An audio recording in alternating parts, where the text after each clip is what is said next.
특히 교회의 부르심, 공동체의 부르심을 말씀하고 있습니다. 그래서 오늘도 1절이 이렇게 시작합니다. 1절만 다 같이 읽어볼까요? 시작. 그러므로 주 안에 갇힌 내가 너희를 권하노니 너희가 부르심을 받은 일에 합당하게 행하여. 자, 너희가 부르심을 받은 일에 합당하게 행하여. 결국 하나님의 부르심이라는 것이죠. 뭐가요? 우리의 구원이, 우리의 교회가 하나님의 부르심이라는 것. 즉 그 부름에 합당하게 사는 삶, 그 구원받는 공동체의 부름을 받았는데 합당하게 사는 삶을 살아야 된다. 다시 한번 좀 우리가 의미를, 하나님의 부르심에 합당하게 사는 삶. 저는 부르심이란 단어만 들으면 이제 묵직해지고 늘 이렇게 엄숙해지는 그 어릴 때 그런 기억도 참 많이 나고요. 부르심이라는 거. 제가 또 목사로 이렇게 하나의 부르심을 받고 또 교회 목회자로 부르심을 받고 가장 그런 이제 부르심 그런 단어인데 가장 근본적인 것은 내가 그리스도인이 된 하나님의 백성이 된 부르심이죠. 교회가 된 부르심 가장 근본적인. 근데 우리는 이렇게 특별한 부르심에 대한 어떤 직분이나 은사나 이런 것들은 제가 지금 목사나 뭐 이런 목회자나 이런 부르심은 금방 내 피부로 와닿는 것인데 가장 근본적인 성도의 부르심, 구원의 부르심이잖아요. 교회로의 부르심. 예수 믿으면 평생 우리가 교회로 살잖아요. 그 부르심에 합당하게 행하는 삶을 먼저 말씀하고 있습니다. 공동체의 부르심이다라고 이야기할 수 있어요. 그런데 이 부르심에 합당한 삶의 첫 번째 실천이 뭐냐면 성령이 하나 되게 하신 것을 힘써 지키라는 거예요. 여기 좀 주목해 볼 필요가 있어요. 그 많은 실천이 있는데 뭐 이렇게 살아라 저렇게 그렇게 많은 실천이 있는데 제일 먼저 하나 되게 하신 것을 힘써 지키라 라고 말씀하고 있다는 거예요. 3절 같이 읽어봅시다. 시작. 평안에 매는 줄로 성령이 하나 되게 하신 것을 힘써 지키라. 자, 첫 번째 실천이 하나 되게 하심을 힘써 지키라는 것이죠. 이게 이제 의미가 있어요. 뭐 성숙하라, 뭐 강하고 담대하라, 뭐 여러 가지 우리가 실천편을 이야기할 수 있잖아. 뭐 용서하라, 지금 뒤에 다 나오지만, 근데 제일 먼저 그 부분에 합당한 삶이 하나 되게 하신 것을 힘써 지키라라는 것입니다. 우리 자주 반복하지만 저는 우리가 예수를 개인적으로 믿었지만 존재하는 양식은 개인으로 존재하지 않고 교회로 존재하죠. 하나님 백성으로 존재합니다. 즉 하나님의 가족으로 존재합니다. 즉 그리스도의 몸의 지체로 존재합니다. 이게 성도의 신비예요. 여러분 예수 믿으면 교회를 뗄래 뗄 수가 없잖아요. 여러분 예수 믿는데 교회랑 떨어질 수 있어요? 말도 안 되는 소리죠. 그 신비 말이에요. 그러기에 여기서 이미 그리스도의 몸이 되었으니 이 몸 하나 된 몸을 힘써 지키라는 것이 이것을 하나 된 것이라 그럽니다. 근데 우리는 하나됨에 대한 좀 잘못된 인식이 개수 한 개, 우리가 하나님도 하나 자에 아주 굉장히 뭐 의미를 두는 사람이 있는데 뭐 하늘님 하나님이라고 하느님이라고 그러기도 하고 한 분이라서 하나님이라고 그래요. 뭐 그 용어 때문에 또 맨날 싸우고 치고받고 그러는데 우리가 하나됨 그러면 사실 숫자 한 개의 개념이 말하는 게 아니에요. 삼위일체도 너무 하나를 굉장히 강조하다 보니까 그러면 삼신론이나 뭐 비슷한 개념으로 생각하기가 쉽거든요. 이 하나됨은 그리스도의 몸으로의 하나됨을 말해요. 그리스도의 몸으로 우리가 이 땅에 존재한다는 의미에서 하나됨을 이야기하는 거예요. 우리가 이 땅에 예수를 개인적으로 믿었는데 존재하는 양식이 그리스도의 몸으로 이 땅에 존재하기에 그 하나됨을 지키라는 거예요. 자직 그리스도로 말미암아 내 존재의 강조점이 하나됨이지 숫자 하나됨을 말하는 거 아니에요. 이 땅에 하나님의 백성으로 존재하는 그 존재의 의미가 하나됨이죠. 우리는 교회하면 아직도 교회당, 또 조직, 시스템, 교단, 총회, 노회 이런 걸 참 생각하기 쉽습니다. 그러나 근본적으로 교회는 우리 자신들이죠. 하나님의 백성이 우리의 교회잖아요. 그래서 우리는 교회의 공동체에 속하면서 지체란 말, 그러니까 몸이 있으면 몸의 지체로 우리가 존재하죠. 우리가 뭐 우리 인간의 몸을 생각하면 우리가 손도 있고 뭐 발뚝도 있고 뭐 가슴도 있고 뭐 다 이 하나의 지체로 온 몸이 하나로 형성되어 있잖아요. 그런 공동체로 저는 우리가 이 주님의 교회를 몸으로 표현했다는 것처럼 신비한 일은 없는 것 같아요. 이렇게 탁월할 수 있을까? 늘 묵상할 때마다 이렇게 탐복을 해요. 야, 이렇게 섬세하게 이렇게 표현할 수 있을까? 그래서 로마서 12장 5절에 보면 이와 같이 우리 많은 사람이 그리스도 안에서 한 몸이 되어 서로 지체가 되었느니라. 자, 많은 사람이 그리스도 안에서 한 몸이 되어 서로 지체가 되었느냐. 이게 교회입니다. 그러니까 뗄래야 뗄 수 없는 공동체이죠. 자, 여기서 우리는 그래서 유기적 공동체를 하는데, 여러분 우리가 기계적 공동체도 있을 수 있는 거죠. 뭐냐면 우리가 기계는 부품이 고장나면 교체하면 되는 거예요. 그러면 뭐 기계 잘 돌아가죠. 저도 고등학교 때 기계과를 공부해서 기계를 참 많이 만지는 지원, 그 시절이 언젠가 생각이 드는데요. 근데 기계라는 건 하나하나 부품을 갈면 그만이에요. 다 그리고 부품이 만들어져서 또 큰 거대한 기계가 만들어지거든요. 근데 그런 것도 굉장히 그 기계적 연합을 의미하는데, 그 여기서 연합은 유기적 연합이에요. 그러니까 지체로 존재는 뛸 수 없어. 뛰면 생명의 지장이가 죽는 거예요. 이거는요. 갈 수가 없다고요, 사실은. 기계처럼 말이에요. 그러니까 그리스도의 한 몸으로 우리가 이 땅에 존재하는 것이죠. 그런 의미에서 유기적 공동체다, 그렇게 교회를 말할 수 있습니다. 그래서 우리가 교회의 연합과 하나됨을 이야기할 때, 자, 이런 본질적으로 이해해야 되는데, 우린 자꾸 구호를 외치는 거. 여러분, 하나된 그러면 우리는 제일 떠오르는 게, 저는 냉전시대 초등학교를 다녀서 맨날 이쪽에는 파란색, 이쪽에는 빨간색, 그죠? 멸공, 공산당 멸공, 그리고 이쪽 뭐 자유진영, 이런 기억이 제가 국민학교 다닐 때 너무너무 강하게 받은 것 같아요. 늘 반공교육을 하고. 그래서 그 이념적인 를 체험한 사람들이 오늘 정치권이 이렇게 된 것도 저는 그런 이유가 아닌가 생각하는데요. 그래서 우리는 항상 하나 된, 그러면 유니폼, 구호 이런 걸 연상해요. 유니폼을 같은 유니폼을 입어야 우리는 하나다. 또 같은 구호를 외쳐서 하나 돼. 이런 생각이죠. 근데 여러분, 여기서 하나 되면 우리의 정체성을 이해하는 방식이 하나됨이에요. 우리의 정체성. 그러니까 교회가 얼마나 공동체성을 가지느냐는 것입니다. 즉 얼마나 그리스도의 몸으로 우리가 인식하고, 그 몸이 결국은 다 지체로 존재하지만 하나다. 그러니까 한마디로 여러분, 교회가 이 땅에 하나됨을 이야기할 때 종족, 인종, 국가, 뭐 시대, 모든 걸 초월하는 것이죠. 여러분, 우리가 예수의 이름으로 예배하는 하나님 백성이죠. 미국 사람도 있고 아프리카 사람도 있고 뭐 모든 세계 인종이 다 우리가 한 몸을 이루는 지체라고 말할 수 있죠. 또 이념도 다르고 문화도 다르고 또 사는 곳도 다르지만 우리가 그리스도로 말미암아 모두가 하나됨을 가지고 있다는 거예요. 이게 그러니까 결국은 우리가 유니폼이나 구호의 개념이 아니라 하나됨은 결국 우리의 정체성을 얼마나 인식하고 살아가느냐 하는 것입니다. 즉 우리가 누구에게 속해 있느냐는 거예요. 그리스도에게 속해 있느냐를 물어보는 것이죠.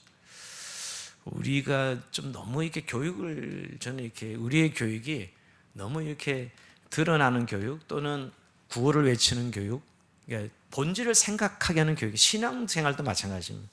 교리를 가르치는 건 도움은 이렇게 굉장히 틀을 가지는 건 도움이 되지만 그냥 교리 이상 이하 더 이상 나가질 않는 거예요. 그러니까 본질을 추구해야 되는데 교리 상태에 딱 머물러 버리는 거예요. 그러니까 신앙이 성장하지 않아요. 안 바뀝니다, 사람이. 사람이 언제 바뀌냐면 본질을 추구해야 돼요. 본질로 돌아가야 사람은 바뀌어요. 그러니까 우리의 교육이, 그러니까 지금 하나됨을 지키라는 것도 벌써 유니폼 생각하고 이미 성경 보기도 전에 본의 성경에 안경을 쓰고 보는 거예요. 구호를 잘 외치라는 거구나. 열심히 우리가 유니폼을 같이 입고 다니라는 거구나. 이렇게 벌써 우리가 안경을 끼고 이 성경을 보기 시작한다는 거죠. 도대체 성경은 하나됨을 지키려 했는데 뭘 말하고 있는지 오늘 본문 보면 우리가 흔히 생각하는 하나됨과 다르다는 금방 알 수 있습니다. 여러분, 예수님이 이 땅에 떠나가시기 전에 요한복음 17장에 중보기도를 하십니다. 그 중보기도 내용 중에 아주 중요한 내용이 있어요. 요한복음 17장 21절에 보면 아버지께서 내 안에 내가 아버지 안에 있는 것 같이 저희도 하나가 되어 우리 안에 있게 하사 세상으로 아버지께서 나를 보내신 것을 믿게 하옵소서.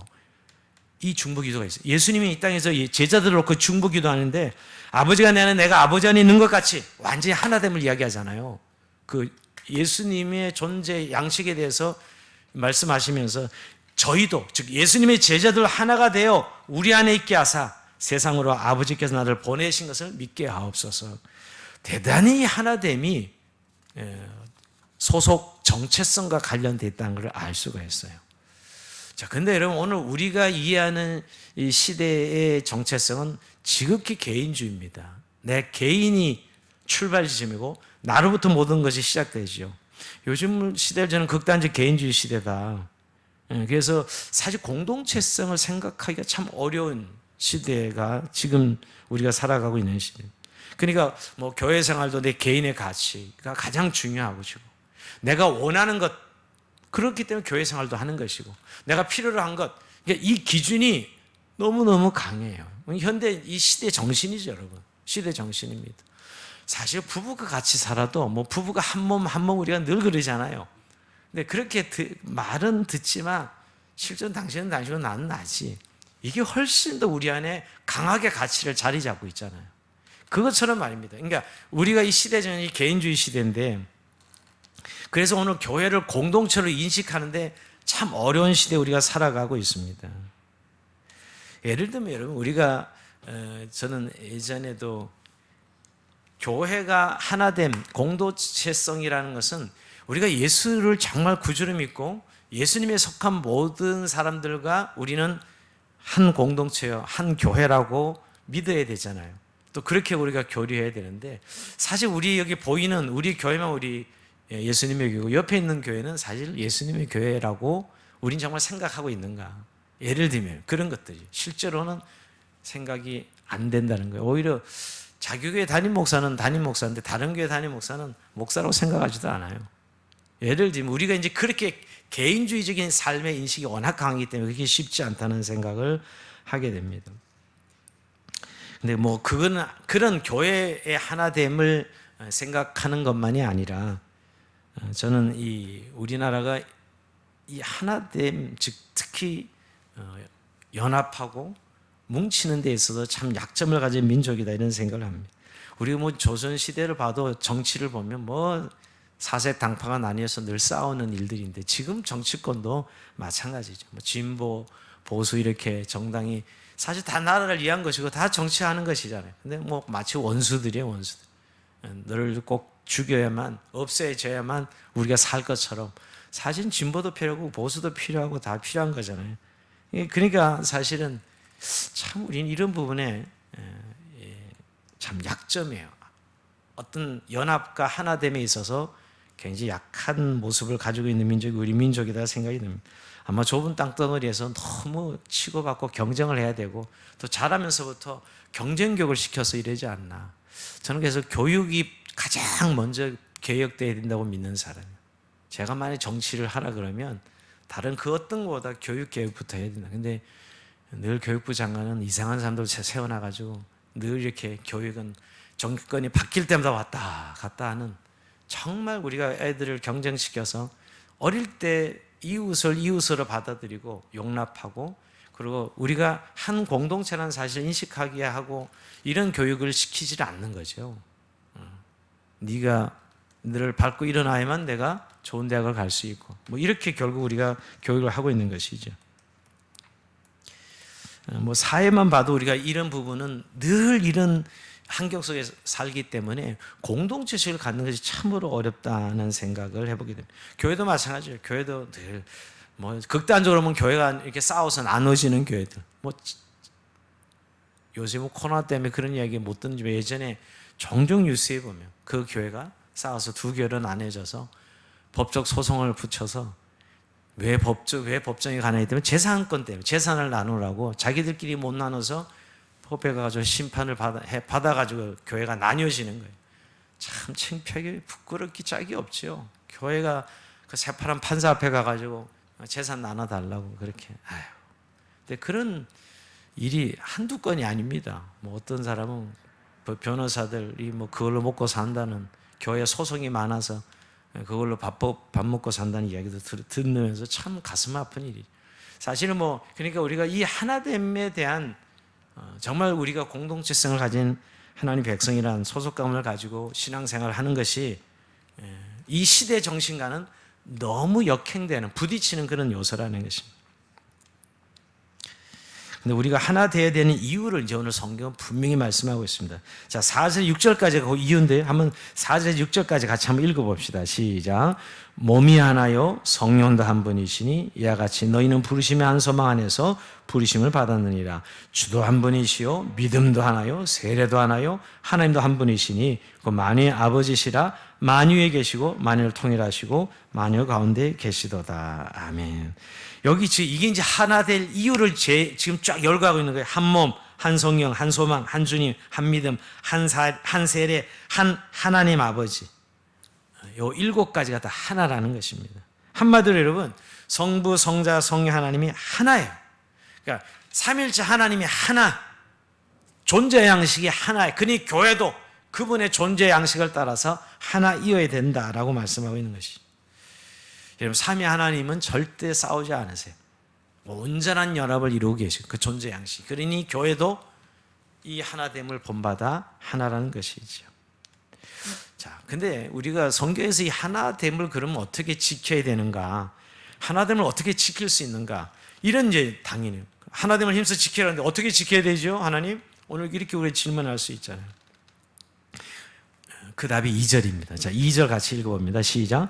모든 겸손과 온유로 하고 오래 참으로 사랑 가운데서 서로 용납하고. 이 답이 참 좀 그래요, 그죠? 그런 생각 안 듭니까? 조직을 잘해라 뭐 이런다든가, 시스템을 잘 구축해라 뭐 이런다든가, 구호를 잘 만들어가지고 교회에서 늘 구호를 외치게 해라 뭐 이런다든가, 아니면 맨날 하나 되는 이 교육을 매일 해라 뭐 이런 이야기를 하실 것 같은데 전혀 그러지 아니하고 오늘 모든 겸손과 온유로 하고 오래 참으로 사랑 가운데 서로 용납하고. 자, 여기서 이제 결국은 우리가 하나됨이라는 것이 방법론이 있는 것이 아니라는 것. 다 성품에 관련되잖아요. 여러분, 교회는 방법론의 공동체가 아니라 성품의 중심의 공동체예요. 이게 이제 본질이죠, 사실.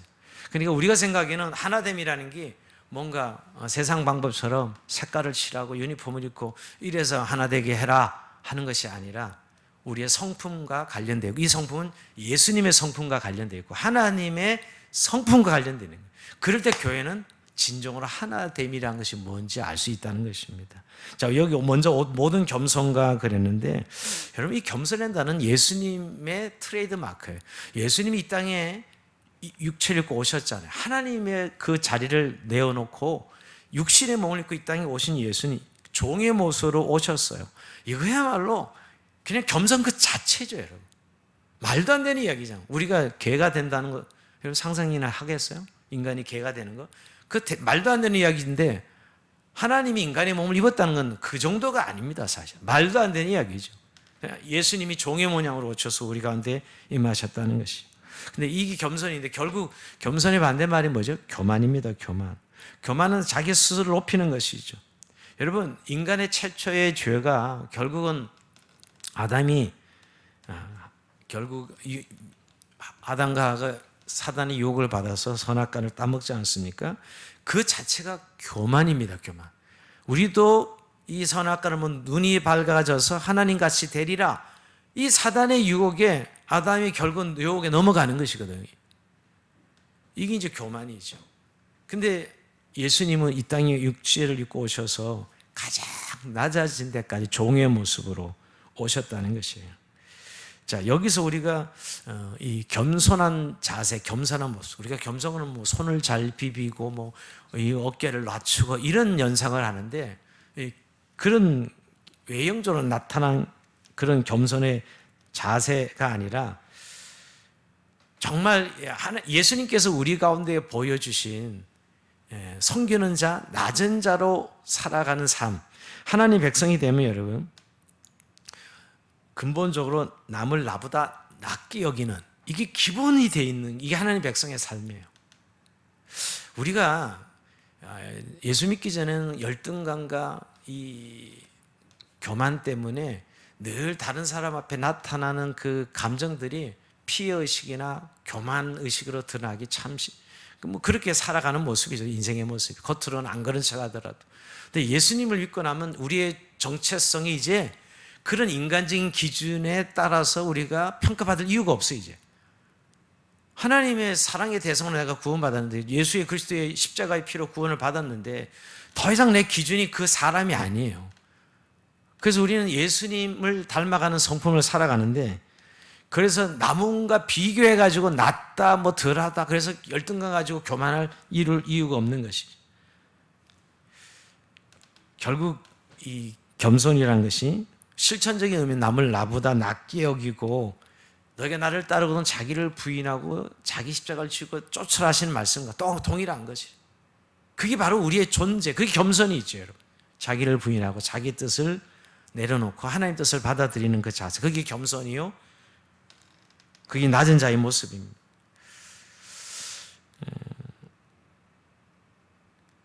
여러분, 대부분 그 교만한 사람들 보면 자기 기준으로 판단하고 정죄하고 그 기준으로 일을 해, 항상. 그게 얼마나 교만한지 몰라요. 사실 겸손이란 것은 하나님이 우리에게 주신 기준대로 사람을 기준으로 삼아서 평가하는 방식이 아니거든요. 이게 바로 겸손이에요. 근데 겸손한, 정말 주님을 따르기가 겸손한 자세로 살아갈 때 하나 되면 절로 이루어져. 항상 공동체에서 깨는 사람은 교만한 사람들이거든요. 나만큼 해. 나만큼 하라니까 항상. 그럼 내가 기준이야. 왜 나처럼 안 하는 거지? 계속 이겁니다. 신앙이 좋아도 소용이 없어요. 신앙이 좋으면 그 좋은 걸 기준으로 삼아서 남을 계속 비난하고 정죄하거든요. 나처럼 하라고. 왜 나처럼 안 하지? 계속 이 싸움입니다. 목사가 교만해지는 것도 그거예요. 목사가 교만해져. 왜 내 신앙처럼 안 따라해? 얼마나 교만해지는지 몰라. 그러니까 늘 바리새인이 되는 거예요, 목사도. 우리가 그런 의미에서 오늘 이 겸손한 자세가 바로 우리가 하나됨을 지키는 방법이다. 자, 두 번째는 온유가 있습니다. 온유 그러면 약간 빌빌대는 사람 연상하는 분들이 있는데 절대 그렇지 않죠. 그리고 모세가 가장 이 지상에서 온유한 사람이라고 칭찬받았는데 모세가 빌빌대는 사람 아니죠. 사실 이 온유는 자기를 잘 통제하고 절제하는 힘이 있는 사람, 하나님 말씀으로 절제가 되는 사람이 온유한 사람입니다. 자기 통제를 잃어버리는 사람, 쉽게 자기 감정을 폭발하는 사람, 쉽게 분노하고 신경질 내는 사람은 결국 늘 온유랑 거리가 멀어요. 늘 계속 공동체를 깨죠. 늘 이렇게 공동체가 잘 신앙생활 하다가도 항상 망가질 때가 이런 사람이에요. 자기 감정을 통제하지 못하고 한번 폭발하는 거예요. 그래놓고는 항상 뭐 난 뒤끝은 없다는 둥, 이런 헛소리 하는 것이죠. 이미 자기 감정을 다 폭발해놓고서는 난 뒤끝은 없다 이러면서, 그래서 이미 공동체를 깨지고 상처받고 사람을 나뉘어 놓고 하는 것이죠. 여러분, 이 예수님이 자기 가진 힘을 감정대로 쓰지 아니했어요, 그죠? 예수님이 원수들이 자기를 막 이 조롱하고 핍박하고 그러면 얼마든지 상대할 수 있었죠. 예수님 힘으로 말한다면. 근데 주님은 하나님 뜻 때문에 통제하고 절제하시죠. 받아들이시고 하나님 뜻을 이루기 위해 십자가의 죽음을 선택합니다. 정말 온유한 분이시죠. 지상에서 제일 온유한 모세라고 할지 모르는데 정말 우리에게 온유를 보여준 분 예수님. 나는 마음이 온유하고 겸손하니. 그러니까 결국 예수님 성품과 관련되어 있는 거예요. 이게 하나됨을 지키는 것이죠. 세 번째는 오래 참음입니다. 자, 대부분 관계를 깨는 것은 이 오래 참음이 안 되는 것이죠. 왜냐하면 사람은 다 불완전하거든요. 완전한 사람이 없습니다. 완벽한 것 같아도 하나님의 눈으로 보면 다 죄인이고 다 50보 100보예요. 사람이 좀 약간 좀 괜찮은 사람이 있고 좀 덜한 사람이 있는 것 같아도 그거 다 50보 100보입니다. 하나님 눈으로 보면. 근데 뭐 대단하게 여기고 아유 저런 인간 하지만 쏙 열어보면 그게 그거예요, 사실은. 별 차이 없습니다. 근데 좋을 때 보면 좋은 사람이고 나쁠 때 보면 나쁜 사람. 또 장점을 볼 때는 좋은 사람이고요. 단점 볼 때 나쁜 사람이 되는 것이지 별 차이 없다니까요. 잘 안 들키고 좋은 사람은 대부분 잘 안 들킬 뿐인 거예요. 사람들에게. 노출 잘 안 됐을 뿐이지요. 하나님의 관점으로 보면 다 비슷비슷합니다. 자, 이런 의미에서 오늘 여기 오래 참으라는 거, 인내하라는 것입니다. 여러분, 아브라함을 향해서 저가 이같이 오래 참아 약속을 받았느니라. 여러분 모세가 아브라함이 75살에 아들을 약속받는데 무려 25년을 기다리잖아요. 이게 사실은 말도 안 되는, 어떻게 보면 그런 가혹한 기다림이 어디 있어요. 그러나 오래 참으면서 약속을 받는 아브라함, 그래서 믿음의 조상으로 등극하지 않습니까? 그런 의미에서 이 오래 참음이 우리에게 얼마나 중요한, 하나됨의 중요한 요소인가 하는 것을 깨닫게 됩니다. 사실은 어떤 사람의 하는 것을 참지 못하고 자꾸 요새 말로 지적질하는 거 있잖아요. 지적질하는. 근데 나는 너와 다르다 하는 것을 증명하기 위해서 자꾸 지적질을 하는 것이. 나는 너와 다르다. 그래서 눈으로 쏘기도 하고, 눈총, 입으로 쏘기도 하고, 손가락으로 쏘기도 하고. 교회는 공동체에서 이걸 잘 참아내야 됩니다. 이것을 잘 참아내지 못하면 늘 하나됨을 깨는 것이죠. 다른 사람을 정죄하고 비난하는 일, 쉽게 해서는 안 되는 일이에요. 물론 판단해야 될 때 있습니다. 그리고 또 하나님의 말씀을 전해야 될 때 있죠. 우리가 교훈을 받아야, 이건 정죄하는 건 아니죠, 여러분. 그러나 벌써 개인을 향하여서 여러분, 내가 감정을 가지면 벌써 정죄가 되는 거예요. 내가 이미 감정이 들어가면 정죄가 되는 것이죠. 아무리 좋은 판단도. 그런 의미에서 오래 참음이 또 중요한 요소입니다. 자, 네 번째, 이제 사랑 가운데 용납하는 자세입니다. 용납은 참는 것 이상이죠. 용서라는 것입니다. 이제 이 뒤편에도 또 나오는데 용서가요. 베드로전서 4장 8절에 보면 사랑은 허다한 허물을 덮는다 이렇게 말씀했고, 잠언 10장 12절에는 미움은 다툼을 일으켜도 사랑은 모든 허물을 가린다. 자, 공동체가 사실 이렇게 가장 항상 평안이 유지되고 사랑이 충만한 것은 잘해서가 아니에요. 우리는 항상 일이 잘 되고 헌신을 많이 하고 이럴 때 우리 공동체 평안하고 잘 되고 부흥한다 그러죠. 사실 그런 게 아니고요. 사랑이 많아서 그 허물을 덮어줄 때입니다. 인간이 사실은 잘하고 못하고 얼마나 차이 난다고요. 근데 정말 사랑 가운데 용납해주는 공동체는 그 허물을 덮게 되는 것이죠. 즉 용서해주는 문화가 교회 안에 있는 거예요. 축복의 문화가 있고 격려의 문화가 있는 것입니다. 자, 오늘 사랑 가운데 용납하는 부분이 사실 받는 연습이잖아요.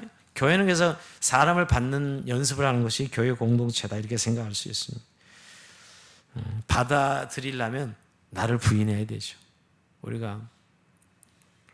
내가 그 사람을 받아들이면 내 안에 있는 것을 깎아내야 그 사람을 받을 수 있습니다. 저는 부부가 제일 많이 연습하는 게 서로 받는 연습하고 있는 거죠. 남자 여자는 왜 이렇게 다른 게 많아요? 다른 것도 많고 또 사실은 서로 이해가 다른 것도 너무 많은데 한 몸으로 이렇게 부름받았어요, 부부가. 그러니 늘 아파하면서 받아야 되는 것들이라 생각이 됩니다. 근데 거기서 훈련해서 교회도 보면 여러분 저 사람을 내가 이렇게 받아들여야 되는데 나랑 너무 다른 거예요. 성향도 다르고 말투도 다르고 다른 게 한두 가지가 아니에요.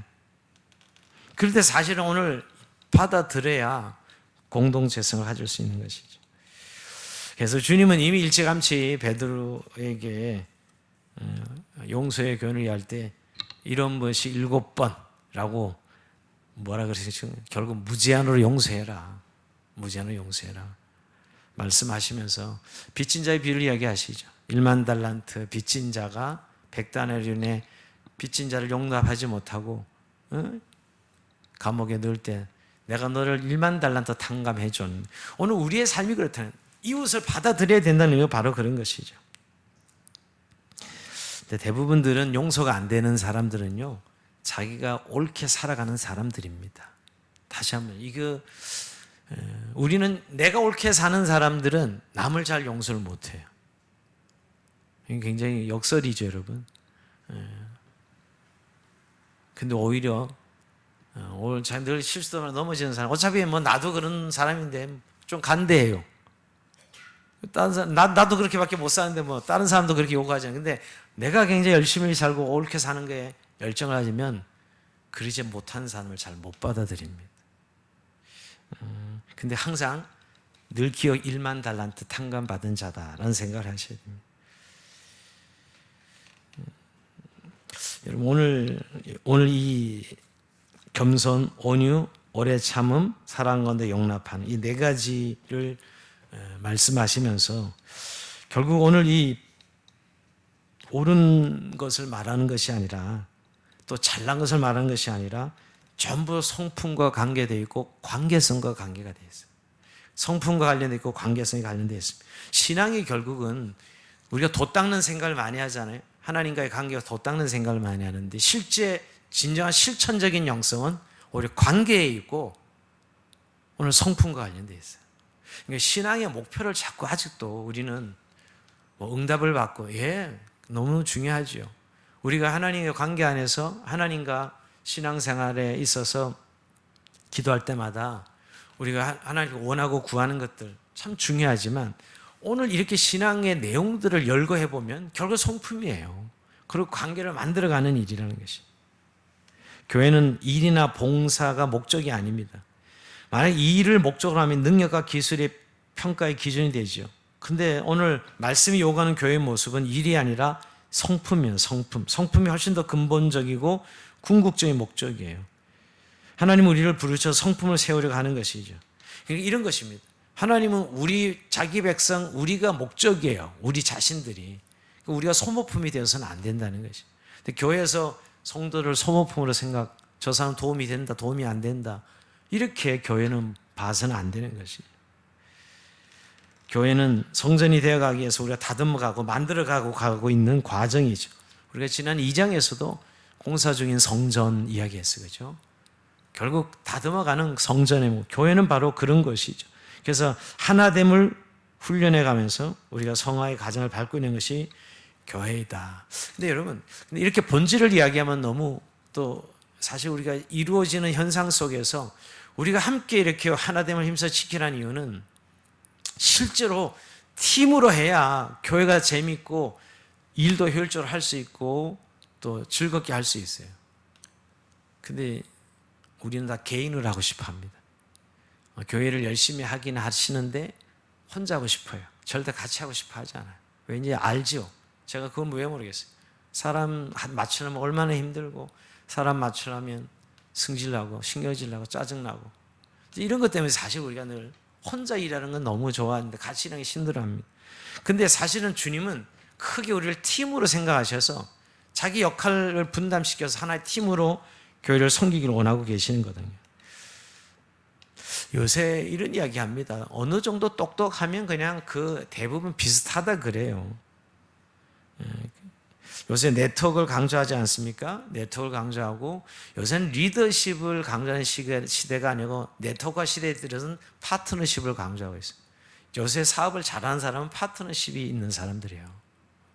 네트워크가 있기 때문에 그걸 연결만 잘 시켜주면 다 전부 돈이에요. 연결이 안 돼서 아무것도 못하는 겁니다. 여러분 지금 모든 사람은 플랫폼을 만드는 사람들이 다 돈 버는 세상이에요.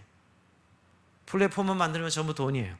그러니까 각자 열심히 뼈 빠지게 일해도 자기 그 하나로는 뭐가 안 돼요. 근데 연결만 되면 일이 만들어지는 것이죠. 여러분 실제로 우리가 이 세상 살아가는데도 지금은 이런 지금 이야기를 하고 있는 시대거든요.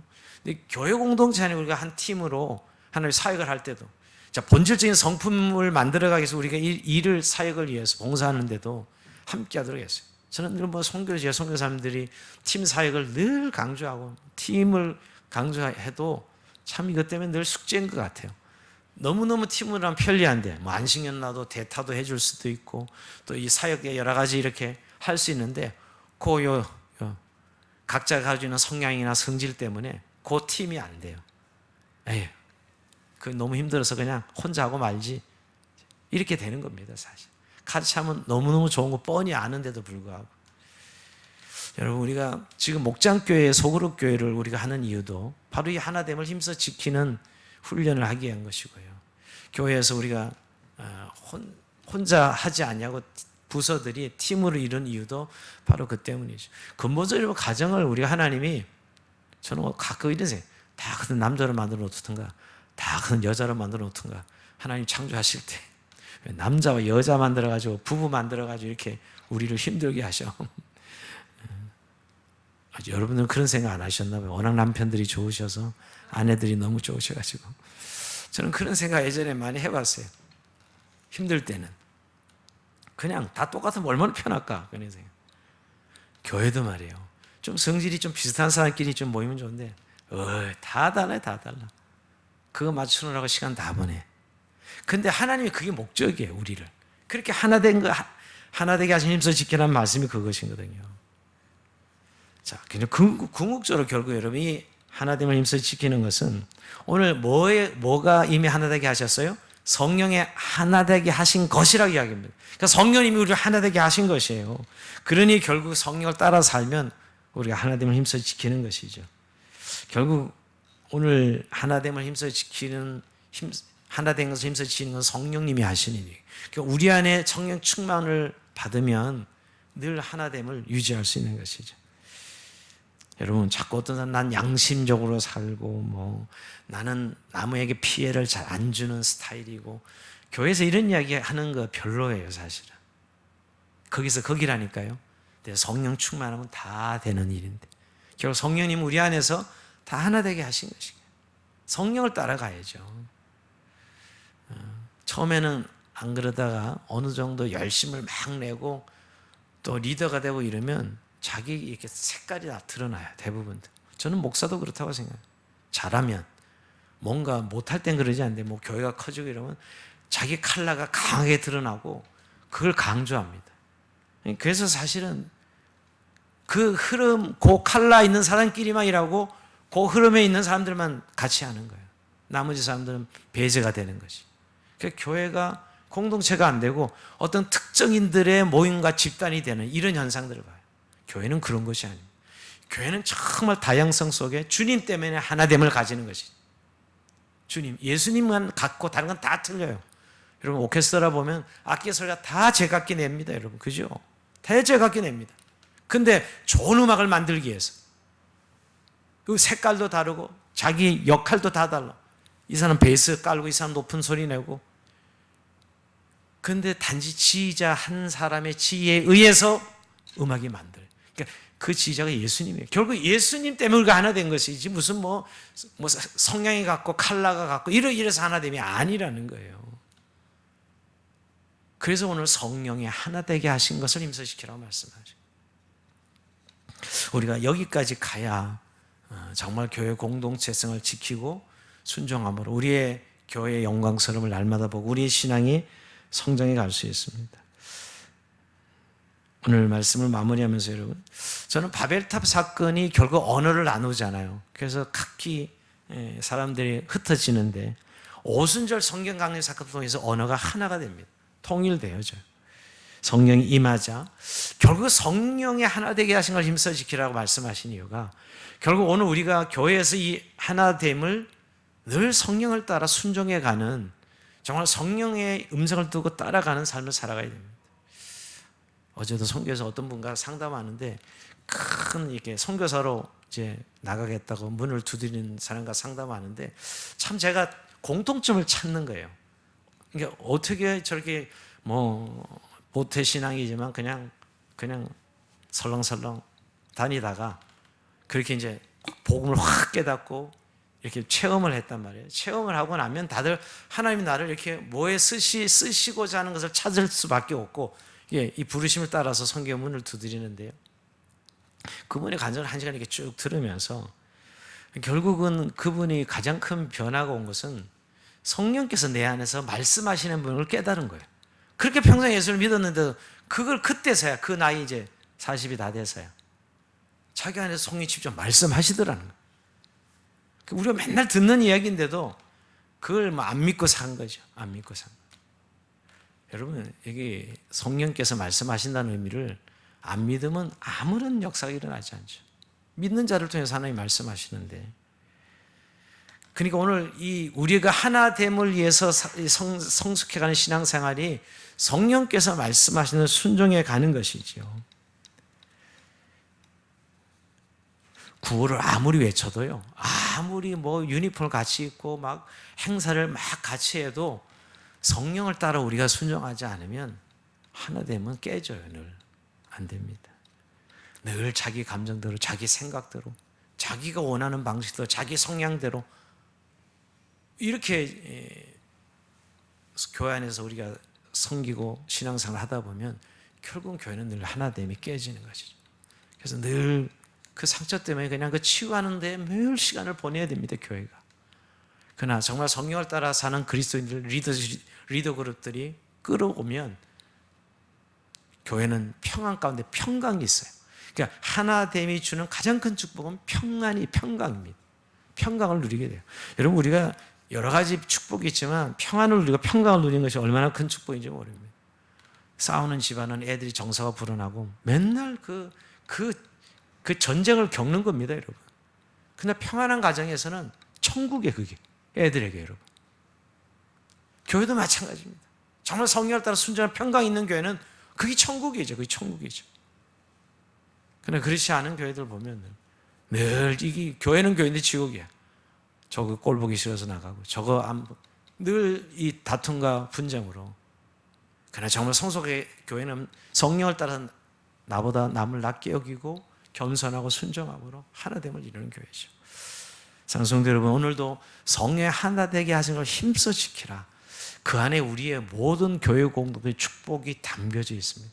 우리 개인의 삶에 있어도 여전히 우리의 가정을 세우고 교회를 세우고 내 신앙을 세운 데 있어서 가장 1번 실천사항이 하나됨을 힘써시키는 이런 은혜를 누리는 저희의 삶이 되길 주의 이름으로 축원드립니다. 자, 우리 찬송하면서 주님 앞에 기도시 나갑시다. 사랑하는 주님 앞에